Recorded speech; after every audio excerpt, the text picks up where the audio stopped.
Where are you headed? Far away from here. The devil is in the details. An apt description for a movie about a serial killer who targets according to the 7 deadly sins, but also an important notion about the nature of quality storytelling, especially when it comes to mysteries. A solution that comes out of nowhere, or isn't built up properly, won't be a satisfying conclusion and can leave the audience frustrated with the film. Therefore, planting clues and hints to the ending can help create suspense as well as intrigue. By analyzing the first 10 pages of 7, the audience can better understand how the beginning of this emotional and mental journey affects its chief characters. Or rather, doesn't affect them, as these pages contain several examples of visual storytelling, clever dialogue, and subtle character choices that persist throughout the story, and consequently lead to the iconic climactic reveal. It's not an opinion, it's barely an analysis, it's just the first 10 pages.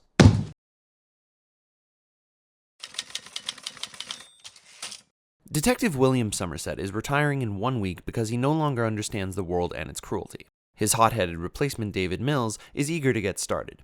When the two of them are called to a crime scene for an obese man who had literally eaten himself to death, Somerset tries to get out of it, insisting it's the start of something sinister. Mills gets assigned to a new victim, a lawyer who had a pound of flesh removed from his body and the word greed written in blood on his carpet. Somerset revisits the obesity murder scene and finds the word gluttony written in grease behind the fridge. He tells Mills and the captain that the 2 murders are connected to the 7 deadly sins, which means they are likely to see 5 more victims. Though he is hesitant to join the investigation, Somerset offers Mills some insight after they have dinner with Mills's wife, Tracy. The duo find a clue that leads them to the lawyer's wife, where they learn a painting in the lawyer's office is hung upside down. Returning to that crime scene, they find a series of fingerprints that belong to a former felon. Assuming him to be the killer, they try to go arrest him, only to find his desiccated husk and the word sloth, revealing he is not the killer, but another victim. Somerset meets with Tracy, who tells him that she hates the city and reveals that she's pregnant. Concerned with bringing life into this crazy world, she asks him for advice. Somerset tells her that he was almost a dad but struggled with the decision as well, and admits to making the wrong one. He tells her that if she does intend to keep it, she should spoil it every chance she gets, but if not, she should never tell Mills. Later, while deliberating the case, Mills gives Somerset some inspiration to use an FBI contact to track down a potential lead. Jonathan Doe. Upon arriving at his door, the pair are shot at and a chase ensues. Mills is injured and cornered by John, who has a gun to his head. However, he is spared, and John runs off before Somerset can catch him. When the duo forces their way into the apartment, they find a religious shrine and notebooks detailing the killer's thoughts. John calls them and says he's moving up the schedule, and over the next couple of days, 2 more victims pop up. A model who was mutilated and committed suicide rather than be beautiful, Pride, and a prostitute who was killed by a man forced at gunpoint wearing a knife-wearing BDSM outfit, Lust. As Sunday arrives, John Doe arrives at the precinct covered in blood, turning himself in. Consulting with his own lawyer, he forces Somerset and Mills to take part in a deal where he will take them to the 2 remaining bodies out in the desert. During the car ride over, John expresses his frustrations of the world around him and the sin he sees on every street corner. Mills antagonizes him, insisting that he's nothing and will be forgotten in a week. Upon arriving at the location, they find it deserted. They start walking John out into the field until a delivery truck appears down the road. Somerset leaves Mill guarding John to go investigate. During this absence, John starts to goad Mills. Somerset opens the delivered package and is horrified by its contents. He races back to Mills, who is being told by John that he visited his wife. As Somerset returns, John reveals that he is envious of Mills' ordinary life, making him the sin of envy. As a result, he killed Tracy to encourage Mills to kill him, thereby casting Mills as wrath. Despite logic and reason, Mills snaps and murders John, allowing the serial killer to win. He is arrested, and Somerset tells his captain that he'll be sticking around for a while, citing Ernest Hemingway from For Whom the Bell Tolls. The world is a fine place, and worth fighting for. I agree with the second part. Though the film closes with this quote, the script shows it appearing on a separate sheet before the first 10 pages. The novel in question, to oversimplify, is about an optimistic guerrilla fighter attempting to overthrow a fascist government, and his struggle to make a difference or find meaning in the war efforts. A character with whom Somerset shares many traits, with Somerset providing an additional line, I agree with the second part. Thereby making the quote, The world is worth fighting for.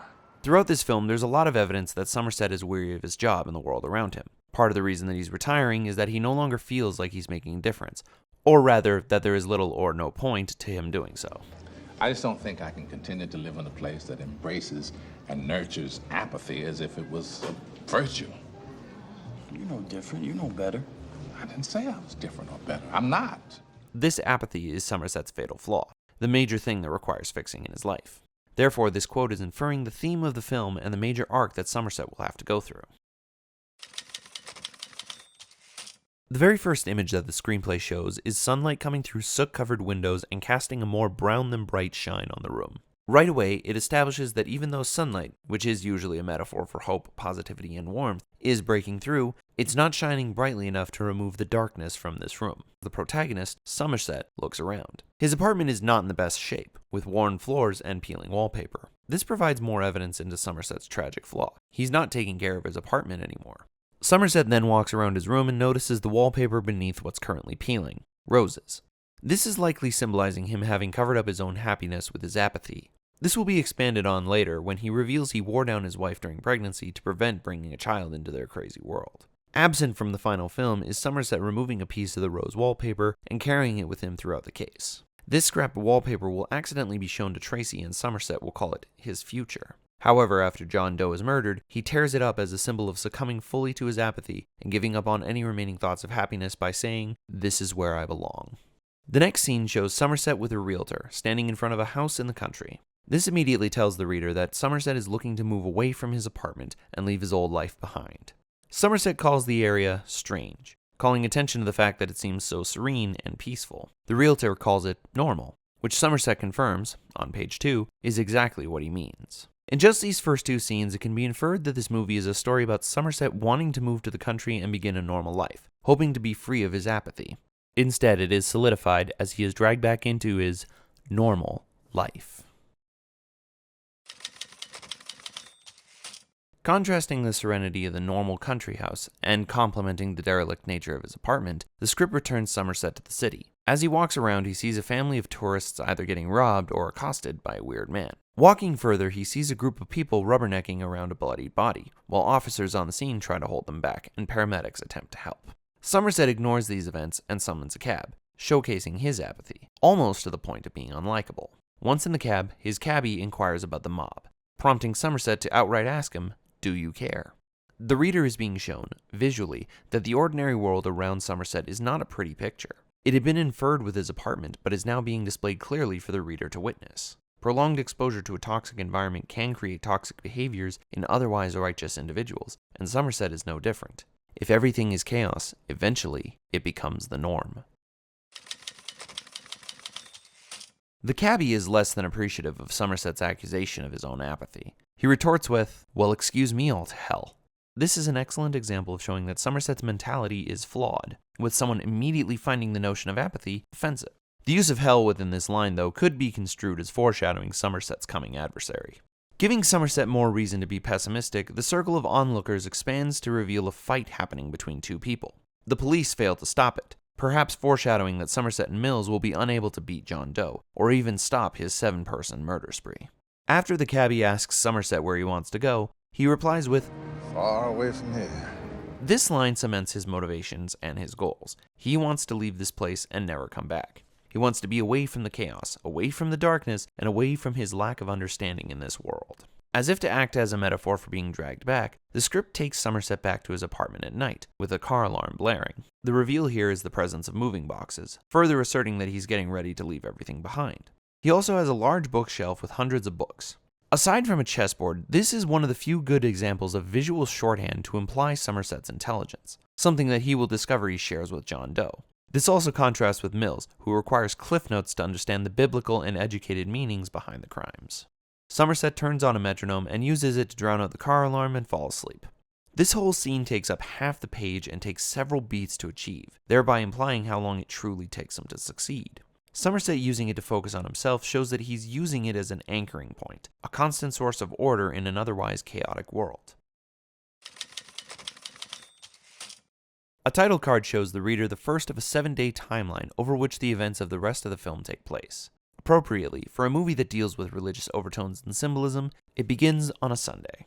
Somerset is busy getting ready for his last week of work by straightening out his shirt and tying his tie. His bed is neatly made, and he even brushes dust off his jacket. For someone who doesn't seem to care about the outside world, he sure cares a lot about his own appearance. There are several key things the reader has learned about Somerset as of this page. He uses the metronome to fall asleep, he's moving from the city to the country, he doesn't care about the plight of his fellow person, and despite his apartment being derelict and in the process of moving, he makes sure that he is neat and tidy before heading out. These actions all signify that Somerset is still trying to take control in a world of chaos. But for all that has been learned, there are a few questions that have arisen regarding his backstory. Why is he like this? What has driven him to this level of apathy? What is he trying to leave? These questions can be simply answered in the next paragraph, when he picks up some items, which include a gold homicide badge. Somerset is a detective.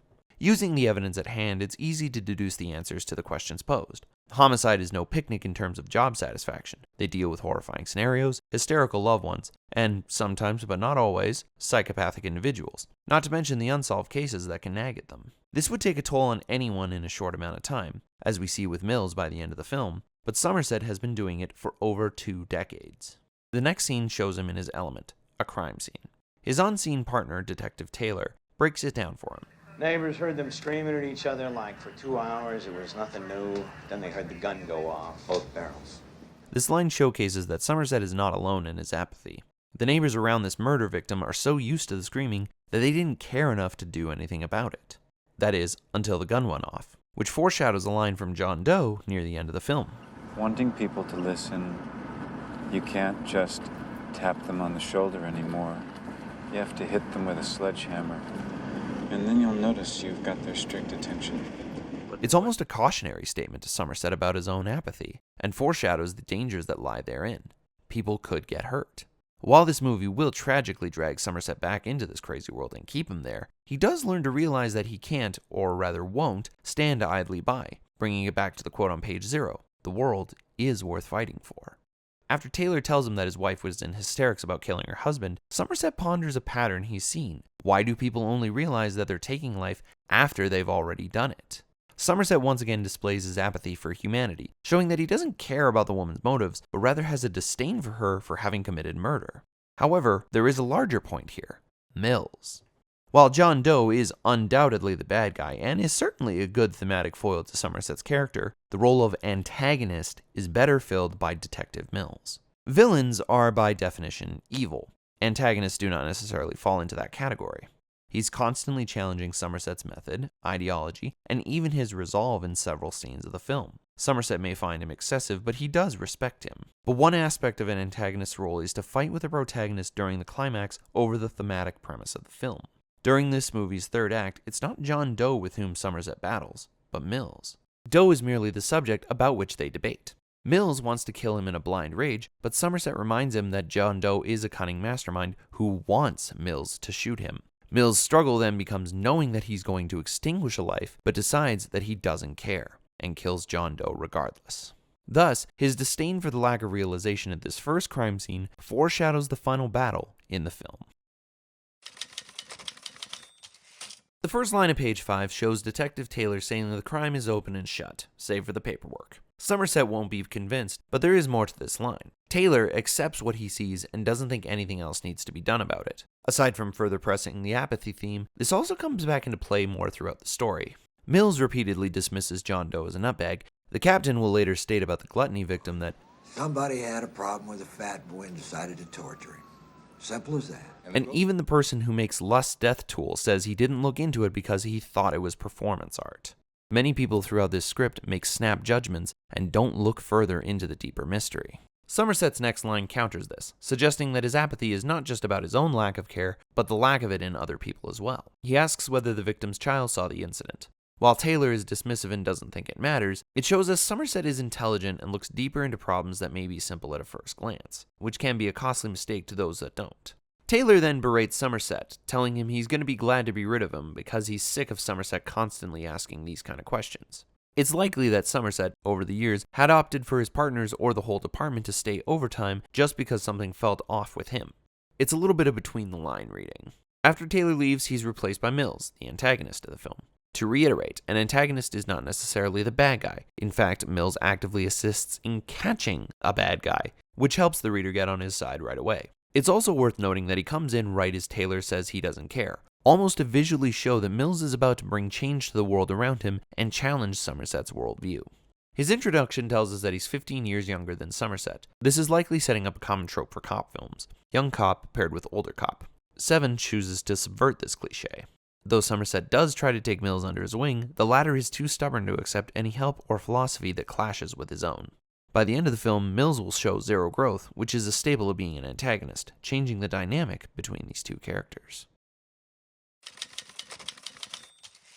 Page 6 is mostly dialogue, showing the first meeting between Somerset and Mills. The conversation serves as a way for them to size each other up as well as introduce our antagonist. Somerset offers to take him to a bar, but Mills would rather go directly to the precinct. The old cop tries to take charge, but the young cop immediately attempts to take the control away. Mills does sense immediately that he may have crossed a line, so he tries to smooth it over. Somerset asks him why he wanted to come to the city. In addition to reminding the reader that his goal is to leave this place, it also shows him trying to take on the mentor role for Mills. But as Mills notes, I don't follow. While this line is partly about Mills not understanding Somerset's question, thereby insinuating a gap between their intellects, it also reveals a significant detail about Mills's character. He doesn't want to follow, he wants to lead. Mills is a bit of an alpha dog. He's hot-headed, confrontational, and feeds off his emotions. This will ultimately be his undoing when he becomes Wrath. Somerset clarifies his question. He's curious as to why Mills would put in so much effort to getting transferred. Mills counterattacks his question, saying that his reasons were probably the same as Somerset's before he quit. There's contempt in Mills' line, suggesting that he thinks Somerset is not what he used to be, or that he doesn't think the aged detective deserves any praise for giving up. There's a pause between the end of the line and quit, indicating an intent to impact Somerset. He's over the hill, and it's time for Mills to take over. His attempt to disarm Somerset has an added notion of a desire to prove his own intelligence by making a quick deduction about him. As the script has shown, Mills' words are true. Somerset has lost his reasons for being on the service. He's leaving because he doesn't understand the city nor his place in it. Though it's unlikely that Mills was trying to do so, he got Somerset's character to a T. Somerset, in his only weak portion of the fight, rebutes Mills' claim by stating that he just met him. He's challenging the younger detective by doubting that he's intelligent enough to make such an apt deduction so soon after an intro. Mills, backing down, reiterates that he's not understanding Somerset's question, so Somerset clarifies further. You actually fought to get reassigned here. This one word highlights the key difference between the pair. Mills is a fighter. Somerset has had all the fight taken out of him. He continues the line, stating that he's never seen anyone do it that way, suggesting that Mills is going to challenge Somerset's worldview and may even surprise him before the movie is over. One common trope of the young cop-old cop pairing is that the older cop doesn't typically feel like the younger one knows the difficulties of the job. Such is the case for Detective Somerset. However, Mills tries to convince him that he is indeed qualified to be here, even going so far as to remind Somerset that he's been working homicide for several years at this point. Somerset's response? Not here. I understand that. While Somerset chastises Mills for judging him too quickly, the seasoned detective also pegged Mills quickly. The conversation ends with Somerset asking Mills to remember this first lesson. The scene transitions to a Monday morning via the second title card. Mills awakens in his new apartment with a setup that is oddly similar to Somerset's. Moving boxes are everywhere, and the sound of chaos outside resonates in the room. The only key difference is that Mills has a wife, Tracy. If the script is going to the trouble of showing the similarities between the two characters, then it is the differences between the pair that will end up being important later on.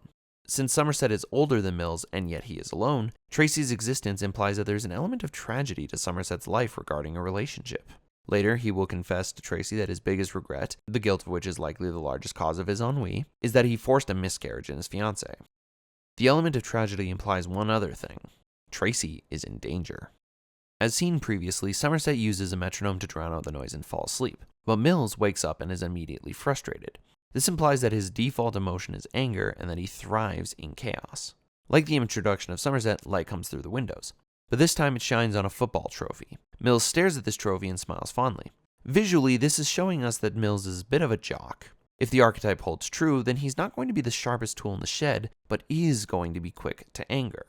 He is only dim-witted in comparison to Somerset. There are a couple of instances where Mills shows he's not just some dumb jock. However, the quick-to-anger quirk is definitely true of Mills. Several times he chooses to listen to his anger rather than sense and logic, even if he's got the time to consider all his options. This is a character trait that will continue until the very end of the film. Tracy awakens to see her husband staring at the trophy, but then the phone rings. Though it seems almost innocuous, a cop getting a call to a crime scene, the reader has just witnessed the inciting incident, as this is the call to the gluttony scene. Transitioning to said sequence, Officer Davis gives the rundown to Mills and Somerset, the latter of which takes out a homicide kit. This is probably standard procedure for homicide, but it can be assumed that the precaution is part of Somerset's personality as well.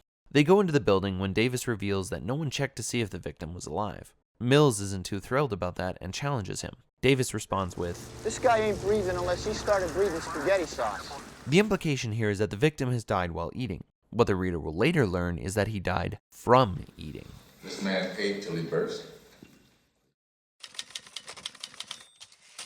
Continuing from page 8, Davis retorts to Mills' condescension by mentioning the state of the victim. Mills wants to keep fighting, but Somerset stops him. The fact that Mills stops shows the reader that he does have some humility, but also that he's trying to make a good impression on Somerset. He did say during their first meeting that he did not want to get off on the wrong foot, and clearly thinks that's what's happened, so he backs off. For now. Not present in the script is a tiny beat between Mills and Somerset. When they arrive at the crime scene, Mills is holding 2 cups of coffee and tries to give one to Somerset, who refuses. This further enforces the idea that Mills feels like he didn't make a good first impression, and is trying to fix it. However, Somerset all but confirms it. After making their way inside, Somerset asks him what the point of the argument was going to be. Mills fires back with some airtight logic. How many times has he found bodies that weren't really dead? Mills might seem angry at Davis for not being thorough on his job, but what he's actually angry about is that Davis doesn't seem to care enough to do his job properly. And negligence is a bad thing in jobs where you literally hold life and death in your hands. Somerset tells him to drop the argument, reminding us of his own apathy. This line is one of the first to challenge Somerset's worldviews and further shows how far Somerset has fallen into his depression. The script details some set dressing for the victim's apartment. Dim lights, yellow pillows that were once white, a stack of Reader's Digest magazines, and 2 televisions. Visual storytelling shows us the derelict nature of the building, but implies the nature of the inhabitant. It's obvious it was a shut-in. So, page 10 ends about a quarter of the way in. I would be remiss if I didn't mention that, aside from the slug lines, there are only 7 lines total on this page. However, considering its shortness, I'm going to break a rule here. The importance of the dim lights is emphasized here, with Somerset and Mills still requiring their flashlights to see the apartment. This creates a gritty and creepy atmosphere for the scene and helps in setting the tone of the film. But it also serves as a visual metaphor for the beginning of a mystery. At this moment, Mills and Somerset are poking around in the dark, looking for clues. They aren't even aware that this is a murder yet, let alone the first of a gruesome spree. They don't know or understand the significance of the scene before them. They're completely in the dark. By contrast, the climax takes place during the early evening, stated to be around 7 p.m., and the sun hasn't set during that time. But that's also when John Doe lays bare the finale to his magnum opus, and everything is fully revealed. They'll no longer be in the dark, but they will still wish they were. Further set description shows a mess of dirty dishes in an unclean kitchen, implying that someone was cooking without a lot of regard for the health of the inhabitant, which the reader will later learn is exactly the point. The script then reveals the victim, an obese man, face down in a plate of spaghetti. At first glance, the reader is meant to suspect that it's a random event, i.e. that he died from a health condition related to his weight. Who said this was murder? No one. Mills will even go so far as to suggest that it's likely a coronary. This line also lends further credibility to Mills being an antagonist. He's a hypocrite. Not 3 pages ago, he was berating Davis for doing a shoddy job and making a snap judgment, but here he is doing the same exact thing. Somerset proves him wrong by examining the victim's ankle to reveal razor wire wrapped around them. It's murder after all.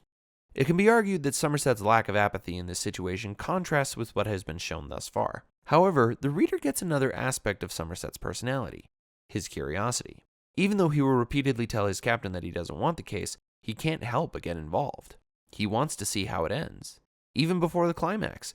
I'm requesting that you keep me on as your partner for a few more days. You'll be doing me a favor. And it's this curiosity that Mills will exploit, allowing him to change Somerset, though not necessarily for the better. While the following scenes will show some debate about whether they're going to work the case or whether they can work together, by the end of these first 10 pages, the script has shown the first of 7 victims, introduced the protagonist and the antagonist, set the tone of the film, and heavily implied its thematic premise of apathy. This is achieved using clever and careful dialogue choices, as well as subtle character actions and set descriptions, adding to the visual storytelling of the script. In a story that uses its themes to combat the ennui of apathy, it's inspiring that so many details can provide such insight into the world and its characters. So truly, the devil is in the details.